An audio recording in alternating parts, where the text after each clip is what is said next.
Hi friends, today is either going to be totally epic or a complete failure. I am taking my love of growing pretty flowers and turning it into something in the kitchen. I am taking the Mammoth Sunflowers that I grew out in my front yard and I am turning it into sunflower butter. Yes, that's right, an alternative to peanut butter, the sunflower seed butter. So let's jump right in and see if we can make a homemade, from scratch, homegrown peanut butter alternative. Earlier this summer, I grew Mammoth Sunflowers. They were very tall, very big. I kind of wanted to grow them just as like an experiment to see if I could, and they do grow really well. However, I think in the future I'm probably going to grow the multi-head sunflowers just because I think that they last longer and the blooms are more pretty. The Mammoth sunflowers do create some very beautiful, huge blooms. As you can see here, this is one of the heads after it has dried, and I am pulling the seeds off of them. So the heads get very, very big.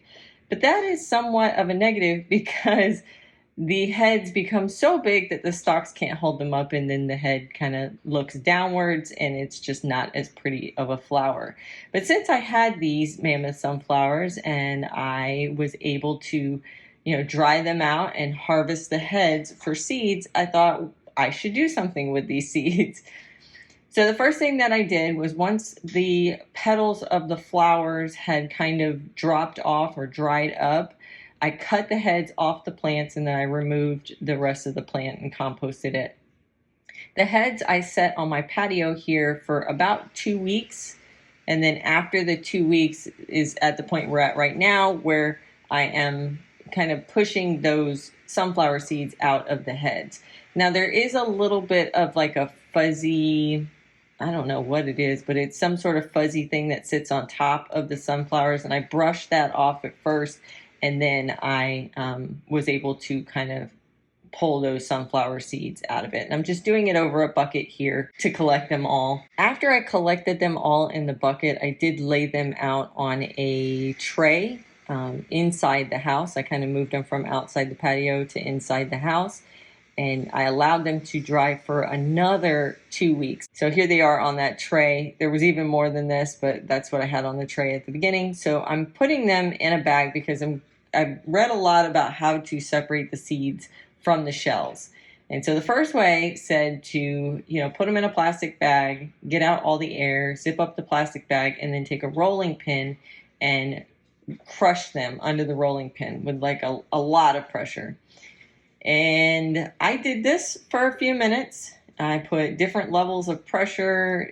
I rolled it, and yeah, this is not the best way to do it. It does work. Some of them did break apart. I think that maybe if you had a smaller amount of sunflowers than what I did, then maybe it might work better. But with a large amount, that was not the best way to break the shells to get the seeds out.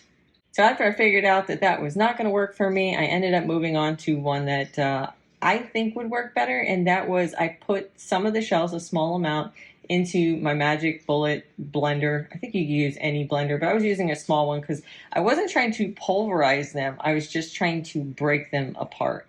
So I put the blade on, and then I tip it upside down and I put it in my Magic Bullet, and I just pulse it just quickly, just maybe 3 or 4 times. I did not like set it down onto it. I just with my hand pushed it down. And I did that a few times, and then I checked them, and that does seem to work. It's not perfect. It did break them apart for the most part, and I was able to find the seeds once I put them and laid them out on a paper plate. Now this process takes a significant amount of time because, as I learned, you can't put a large amount of shells into this little blender. You have to put small amounts so that it can break those up. If you put larger amounts in, it would just kind of pulverize the ones at the bottom and not the ones at the top. So doing smaller amounts seemed to work better. So this was a process that took several hours. It was definitely a labor of love, but I was able to take the shells out. Now, I did test both methods, before I got to this point, before they had dried for those 4 full weeks, 2 weeks on the heads and 2 weeks off the heads, and they would stick inside the shell. So I was really concerned that neither one of these ways was going to work. But as it turns out, letting them sit a long time to dry does help the seeds on the inside separate from the shells, and they're not so tacky or sticky. They're very dry. And so this worked. And I slowly started to fill up that little white bowl there with all of the little shells. Now, the one thing that I noticed was I must not have had really good germination or pollination, because there were quite a few shells that had no seeds on the inside. I mean, a lot. So even though I ended up with a lot of sunflower seed shells from all of the heads, I think I had like 6 heads, that did not account to as many seeds as I thought they would. So if you had better pollination, you probably would end up with more sunflower seeds than what I did. I would probably say about 60% of my shells did not have sunflower seeds on the inside of them. So here I am working on the last batch of seeds that I've blended, and now I'm kind of sorting through them to find the little sunflower seeds and put them in my little bowl. Once I had them all separated, now it's time to actually make sunflower butter. This is my first time doing it, so we're going to see how successful this is. I know that I need salt, some sort of sweetener, honey. I'm using brown sugar, regular sugar, something. Maple syrup even, I think, would probably work. And then I'm using an avocado oil. I'm told that these seeds could possibly produce their own oil, but I wanted to, have my avocado oil out just in case. And I'm doing the same process here as I did with the shells, but I'm putting all of the seeds into my magic bullet blender. And instead of pulsing, this time I'm actually going to let it blend for a solid minute.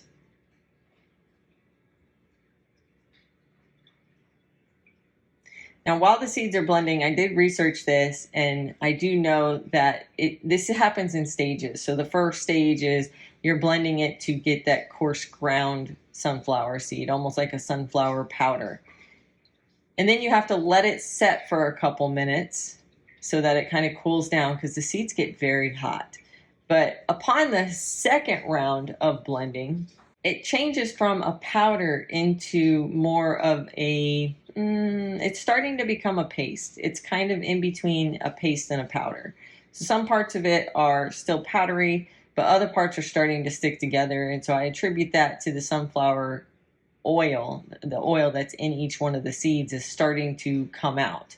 But it's not coming out as much as I thought it would, or what I've seen others people's. So I suspect that my sunflowers were not as oily. Now, sunflowers I'm using today are the Mammoth Sunflowers, which are not necessarily known for creating oil. They're actually known for fresh eating, like sunflower seeds. But the black oil sunflowers are designed, or a variety that is used to create the oil. So I did expect that I was probably going to have to add oil to this, since they were not super well known for their production of oil.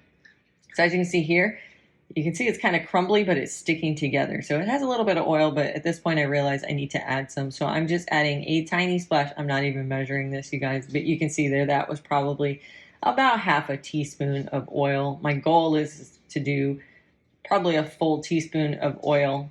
So we're going to blend it up again with that oil in there. And you see me here shaking it a lot because I'm trying to get it to blend.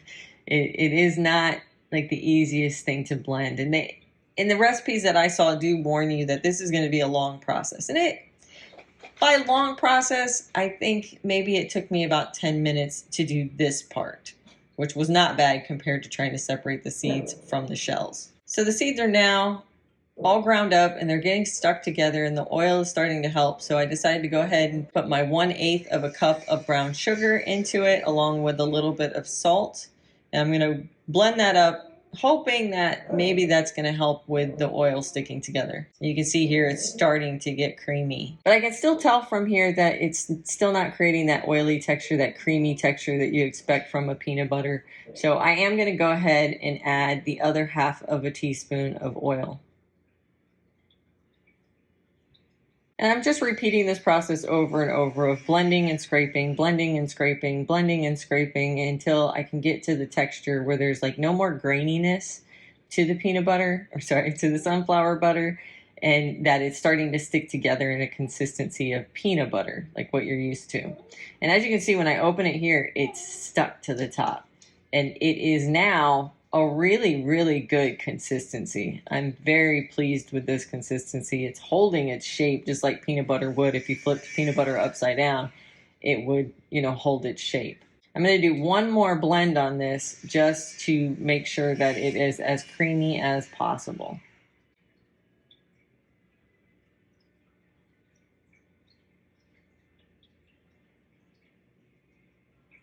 So now that we're at the consistency that we like, we're pretty much done. This is sunflower butter. So all I'm going to do now is put it in a jar.